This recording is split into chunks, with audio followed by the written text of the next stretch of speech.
Briana K. Today I want to show you how to start a pocket on the front of a sweater or shirt that appears to have a seamless bottom to the pocket. It's a really nice, clean, finished edge. To get started, I'm going to show you this in contrasting yarn. I've already got my stitches marked of how wide I want to start my pocket. In some patterns, they will have you place almost like a lifeline, but it'll mark the row that you will be coming back later to do that pocket on, which is really nice. And if you're comfortable with a crochet hook, that can help in this, and then you'll just simply need a needle. To get started, we will want to take our yarn for the pocket and insert our yarn. I like to use a crochet hook from the outside of the sweater to the inside of the sweater, and you're going to want to pull a long tail. Now we're going to take the sweater and we're going to flip it upside down. The reason why we are doing this is because I'm going to pick up stitches working this way, but when I pick up the stitches, I want to start picking up stitches from the opposite side where I inserted the yarn.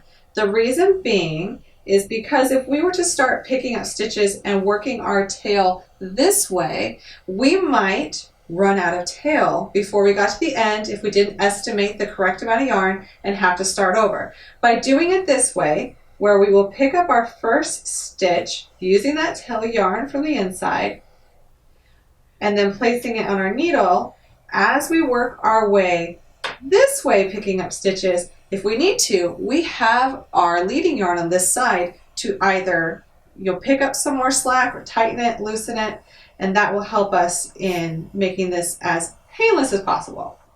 So now that we picked up our first stitch, we're going to want to go to the next stitch over, pull up that stitch and place it on our needle.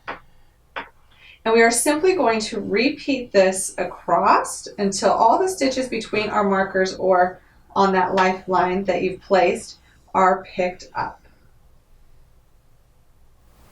Now as you work your way across, picking up those stitches by pulling the yarn from the back to the front of your work and placing it onto your needle. And if you're comfortable doing this with the needle, that's fine. I just love the ease of using a crochet hook.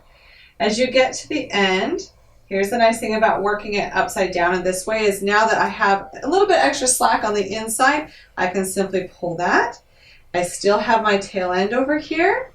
I can go ahead and rotate this back to right side up, and then we are ready. As you see on the front of this sweater, we are ready to go ahead, grab our other needle, we have our leading yarn here, and we can work these stitches across to start our sweater.